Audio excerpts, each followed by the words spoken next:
जसपुर गांव का सबसे बुद्धिमान व्यक्ति था संपत। ऐसा गांव के लोगों का मानना था, क्योंकि उसके दूर के चाचा विदेश में रहते थे, जिसकी वजह से लोग हर मुश्किल में उसकी सलाह लेते थे। लेकिन हकीकत में वो जितने बड़े बड़े आइडिया लाता, उतनी ही बुरी तरह उन आइडियाज में फंसकर मुसीबत में पड़ जाता। ऐसे ही एक बार बारिश के मौसम में उसने रेडियो पर सुना, भयंकर गर्मी और लू की स्थिति को देखते हुए स्वास्थ्य विभाग ने एडवाइजरी जारी किया, ज्यादा खतरा हो सकता है। तो अक्लमंदी दिखाते हुए सोचा कि क्यों ना गर्मी से पहले ही इंतजाम कर लूं। अबे अगर छतों पर मिट्टी डाल दे तो घर ठंडा हो जाएगा भाई। वाह, हम घर को शेर की गुफा की तरह बना देंगे यार। संपत ने खुद अपने घर की छत पर 10 बोरी मिट्टी डलवा दी। लेकिन अगले ही दिन तेज बारिश हो गई। मिट्टी गीली होकर घर के अंदर गिरने लगी। चारों तरफ कीचड़ ही कीचड़ नजर आने लगा। अबे यार, आइडिया अच्छा था यार, बस बारिश ने धोखा दे दिया। सर्दियों के बाद जल्दी ही गर्मियों का मौसम भी आ गया। गर्मी के कारण गांव में पानी का संकट था। नल सूख चुके थे, कुएं का जल स्तर नीचे चला गया था और तालाब भी उबल रहा था। गांव वाले बूंद बूंद पानी बचाकर रखते थे, लेकिन संपत को तो अपनी बुद्धिमानी दिखानी थी। गांव के बुजुर्ग रामलाल काका अपनी खाट पर लेटे हुए पसीना पसीना हो रहे थे। उनके पास बैठे थे मुकेश, संपत और पप्पू। गर्मी में सबसे बड़ी समस्या थी बिजली का जाना। रात को जैसे ही सब सोने की कोशिश करते, बिजली गुल हो जाती और पूरा गांव पसीने से तरबतर हो जाता। अब लगता है यार, गांव की बिजली भी हमारे साथ गर्मी की छुट्टियां मना रही है यार। सब हाथ पंखे लेकर हवा करने लगे, लेकिन ज्यादा देर तक हवा करना भी मुश्किल था। मेरा पंखा असली खजूर के पत्तों से बना है, इससे ज्यादा ठंडक आती है। अरे असली ठंडक तो बांस की चटाई वाले पंखे से आती है। हमारे समय में मोर पंखी पंखा होता था, वो सबसे बढ़िया था। अबे ये पंखा पुराण सुनाने की जगह कोई मुझे ही हिला दो, है? शायद ठंडक मिल जाए। अरे ये कौन सा जुल्म आ पड़ा है भैया। ऐसी गर्मी तो हमने अपने जमाने में कभी भी नहीं देखी। काका हो काका, आप हर साल यही बोलते रहते हो। अरे पगले, पहले वाली गर्मी में और इस वाली गर्मी में जमीन आसमान का फर्क है बे। पहले सूरज इज्जत करता था, अब तो सीधा चमड़ी झुलसाने पे उतर आया है। हाँ चाचा, गांव के बच्चे जो दिन भर खेतों में खेला करते थे, अब नीम के पेड़ की छांव में दुबके पड़े हैं।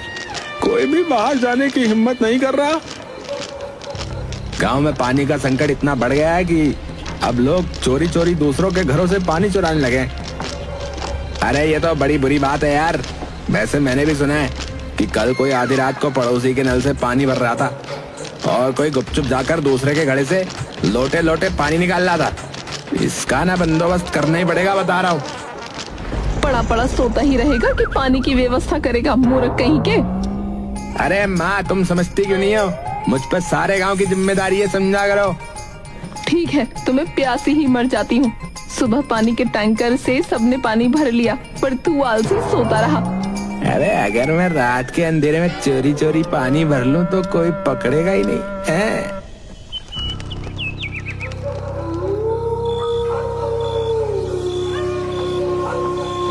रात के समय संपत दबे पांव मोहन काका के घर पहुंचा, जहां एक बड़ा सा मटका रखा था। उसने धीरे से लोटा डाला ही था कि अचानक संपत का पैर फिसला और वो मटके के साथ खुद भी फिसलकर कीचड़ में गिर पड़ा। अरे कौन है रे? गांव वाले लालटेन लेकर बाहर आ गए। जैसे ही उन्होंने कीचड़ से सने संपत को देखा, उसे चोर समझकर ढूंढने लगे। अरे अरे मोरी भैया, कमर टूट गई रे। अरे ये तो अपना संपत है, तू यहाँ क्या कर रहा है रे? चाची, मैं बस देख रहा था कि आपका मटका जो है सुरक्षित तो है। अबे मटके को देख रहा था या नहाने आया था? हाय दैया, मैंने तो पानी लाने को कहा था और तू नहाने ही बैठ गया। अरे पूरे गांव की जिम्मेदारी है मेरे ऊपर। संपत के बहाने सुनकर सब हंसने लगे। आखिरकार संपत पकड़ा गया। संपत की अच्छी पूजा की गई। दूसरी तरफ कुछ ही दिनों बाद ऐसी गर्मी में गांव की बिजली भी कट हो गई। संपत ने फिर सबको समझाते हुए कहा, अरे भाइयों, मेरे चाचा विदेश में है, विदेश में सारी जिम्मेदारी मेरी है। ऐसे मौकों पर विदेशी सरकार के खिलाफ आवाज उठाते हैं। तो देर किस बात की है संपत, चलो आज ही चलते हैं। उसकी अगुवाई में सभी गांव वाले झुंड बनाकर बिजली ऑफिस पहुंचे और बिजली बाबू के खिलाफ नारे लगाने लगे। ए बिजली विभाग मुर्दाबाद मुर्दाबाद, ए बिजली विभाग मुर्दाबाद मुर्दाबाद। लेकिन संपत को जब महसूस हुआ कि नारों से कुछ नहीं होगा, तो निर्णय लिया कि बिजली दफ्तर के बाहर धरना दिया जाएगा। अगले दिन सुबह सुबह गांव की महिलाएं, बच्चे और बुजुर्ग बिजली दफ्तर के बाहर जमा हो गए। ये नारे लगाने लगे, ए बिजली विभाग मुर्दाबाद मुर्दाबाद, ए बिजली विभाग मुर्दाबाद मुर्दाबाद, ए बिजली विभाग मुर्दाबाद मुर्दाबाद। जब तक बिजली आएगी नहीं, धरना यहीं पर जारी रहेगा। बिजली चाहिए, तुरंत चाहिए। धरने पर बैठे लोगों के हाथ में अपने अपने पुराने पंखे थे, जिन्हें वो लगातार घुमा रहे थे, मगर फिर भी पसीना रुकने का नाम नहीं ले रहा था। ऐसी गर्मी तो मैंने अपने पूरे जीवन में नहीं देखी भैया। ये क्या हो रहा है भगवान? अबे भगवान को मत कोस, ये वही गर्मी है जो हर साल आती है, बस इस बार थोड़ी ज्यादा तीखी लग रही है। इस बार सूरज को लगता है किसी ने लाल मिर्च खिला दी है। सभी ठहाका मारकर हंस पड़े।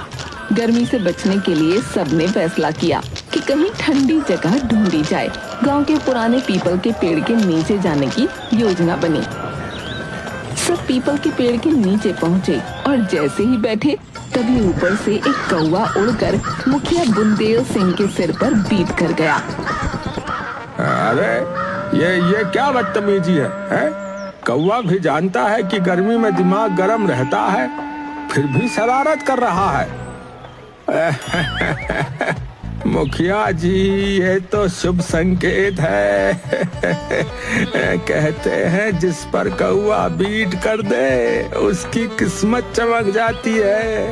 लो, कर दी तुम पर बीट। इसका मतलब अब मुखिया बुंदेल सिंह की किस्मत खुलेगी। बिजली आएगी, भाग्य खुलेगा है भाई। सब ठहाका लगाकर हंसने लगे। लेकिन कुछ ही देर में भीषण गर्मी से धरने पर बैठे सबको ठंडे पानी की तलब लगी। गांव का कुआं सूख चुका था और तालाब में केवल कीचड़ बचा था। हैंडपंप से भी गर्म पानी निकल रहा था। अरे ये पानी है या चाय का उबलता हुआ भगोना? धरने पर बैठे आधे से ज्यादा लोग ही बेहोश होने लगे। तब संपत ने आकर घोषणा कर दी, भैया ऐसा है, गर्मी के कारण धरना जो है ना स्थगित किया जाता है, लेकिन संघर्ष जारी रहेगा, बता रहे। गांव वाले ये सुनकर संपत को कोसते हुए अपने अपने घर लौट गए। बिजली नहीं आई, लोगों को लू लग गई अलग। जब गर्मी से बेहाल गांव वालों को किसी तरह भी ठंडक नसीब नहीं हुई, तब संपत, गोलू, पप्पू और बबलू ने एक अनोखी योजना बताई।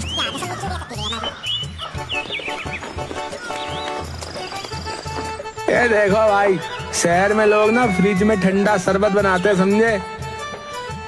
लेकिन संपत बेटा, अब बिजली तो है नहीं गांव में। अरे काका, ये पूरे गांव की जिम्मेदारी है मुझ पे, समझे? कुछ तो सोचना ही पड़ेगा ना, भला आप लोगों को ऐसे कैसे छोड़ सकते हैं? संपत ने फिर गांव को ठंडा शरबत उपलब्ध कराने के लिए एक अनोखी योजना बनाई। काका, क्यों ना तालाब को शरबत से भर दिया जाए, इससे लोगों को राहत मिलेगी। पर ये कैसे हो सकता है बेटा? मेरे चाचा विदेश में रहते हैं, वो जब गर्मी पड़ती है ना, तो वो अपने तालाबों को शरबत से भर देते हैं, फिर आनंद ही आनंद हो जाता है। मुझे लगता है अगर नींबू पानी को शरबत बना सकता है तो तालाब के पानी को भी शरबत बना देगा। वाह, बिल्कुल बिल्कुल सही कहा, बिल्कुल। पूरा तालाब नींबू पानी बन जाएगा, हैं?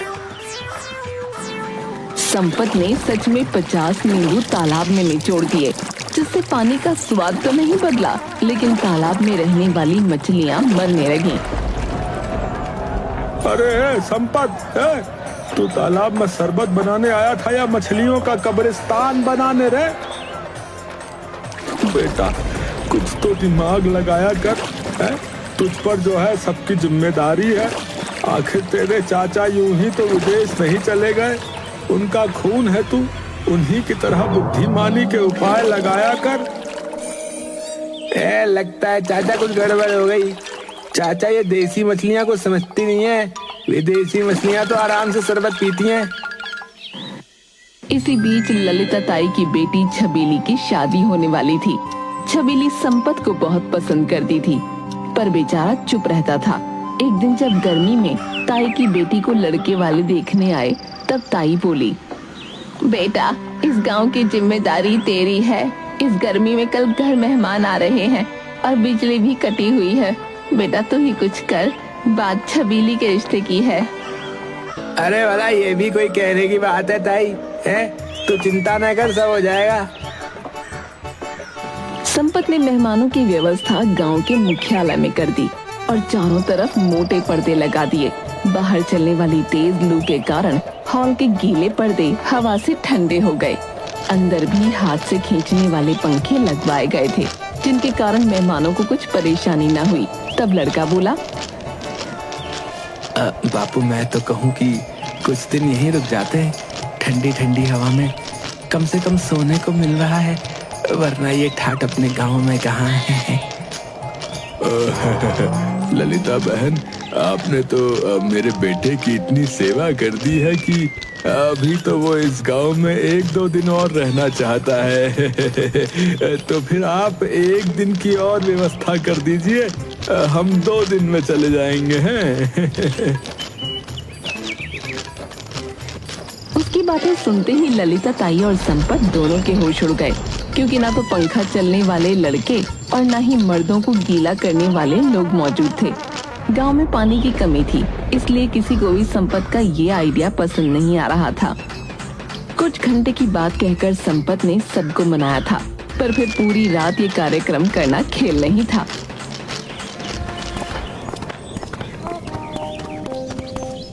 अरे बेटा संपत, अब क्या होगा? कहीं बेटे की शादी टूट तो नहीं जाएगी? कुछ करना होगा। अरे ललिता बहन, ये भी तो सोचो, एक तो गांव वालों ने बेटे की शादी के नाम पर अपने घर से थोड़ा थोड़ा पानी दिया था ताकि कुछ घंटे गुजर जाएं। अब पूरी रात के लिए भला वो पानी कहाँ से देंगे? हे राम, फिर तो ये रिश्ता टूटा ही समझो। अरे ललिता, बगल में लड़का और शहर में ढिंडोरा वाली बात क्यों करती हो? अरे अपने संपत में क्या कमी है? छबीली की शादी संपत से क्यों नहीं कर देती? अरे रामू जी, मैं तो ये सोच रही थी कि ये बहुत बढ़िया रहेगा। अब तो संपत ही मेरी नैया पार लगाएगा। तब तक लड़के वाले जाकर ललिता ताई से कहते हैं, अरे बहन जी, ये कमरा आज कैसा बन गया? कुछ देर पहले तो यहाँ जन्नत थी, अब ये तंदूर नजर आ रहा है। अरे समझी जी, अब आपकी इज्जत इसी में है कि आप अपनी इज्जत बचाकर चले जाएं। हमने अपनी बेटी के लिए दूसरा लड़का ढूंढ लिया है। हमें आपके घर अपनी बेटी नहीं भेजनी। अब तो यहाँ से आप 9-2-11 ही हो जाइए। लड़के को रामू काका की बात सुनकर बड़ा गुस्सा आया, वहाँ से चला गया। ललिता ताई भागते हुए संपत के पास पहुंची और बोली, बेटा संपत, अब तो हमारी इज्जत तुम ही बचा सकते हो। मैंने फैसला कर लिया है, मेरी बेटी छबीली की शादी उस मुहूर्त पर तुमसे ही होगी। तुम्हें ऐसे कोई एतराज तो नहीं ना? संपत को तो मानो मुंह मांगी मुराद मिल गई। उसके दिल में लड्डू फूटने लगे। वो तो पहले से ही छबीली को पसंद करता था। वो बोला, अरे मुझे भला क्या एतराज होगा है? और संपत ने शादी के लिए हाँ कर दी।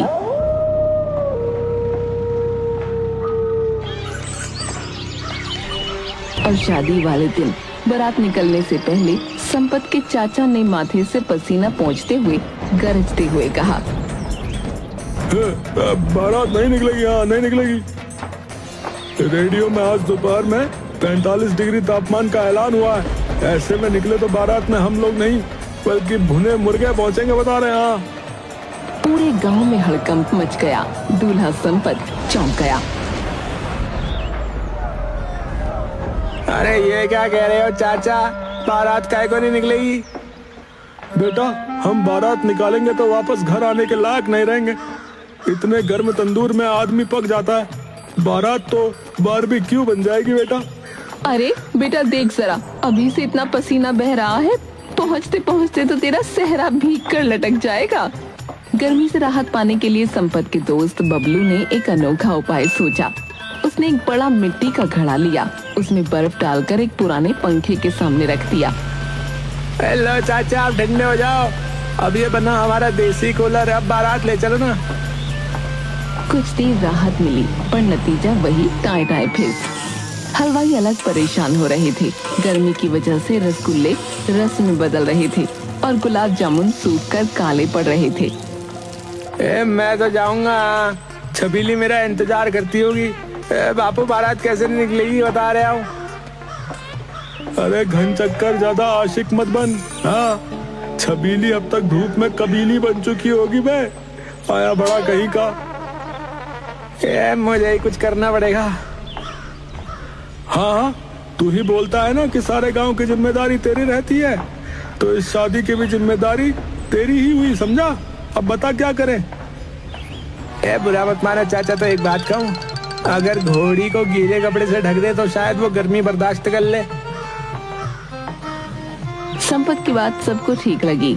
संपत को घोड़ी पर बैठाकर जैसे ही घोड़ी पर पानी डाला गया, गर्मी में परेशान पानी से भीगी घोड़ी बिदक गई और सीधा भाग निकली।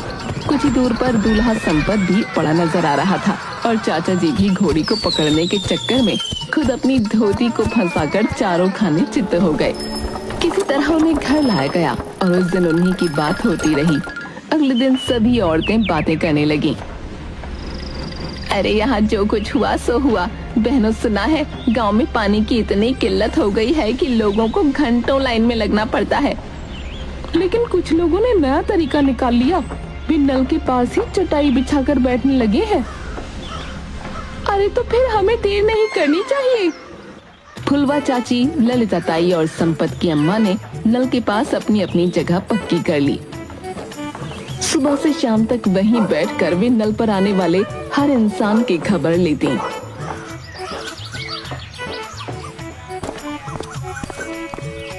अरे ललिता, कल तूने 2 बाल्टी पानी भरा था, आज फिर आ गई।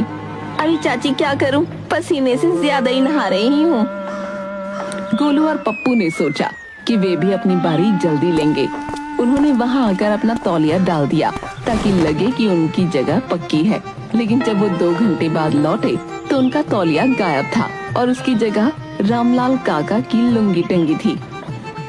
अरे ये हमारी जगह थी।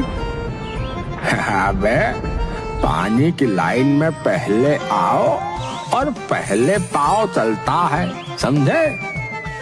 इसी तरह गर्मी के कहर को सहते हुए गांव वालों ने अचानक एक दिन देखा कि आसमान काले काले बादलों से भर गया है। जोरदार बरसात होने वाली है, जिसके साथ ही सभी गांव वाले अपने हर दुख सुख को भूलकर नहाने लगे। बरसात का मौसम शुरू हो गया था।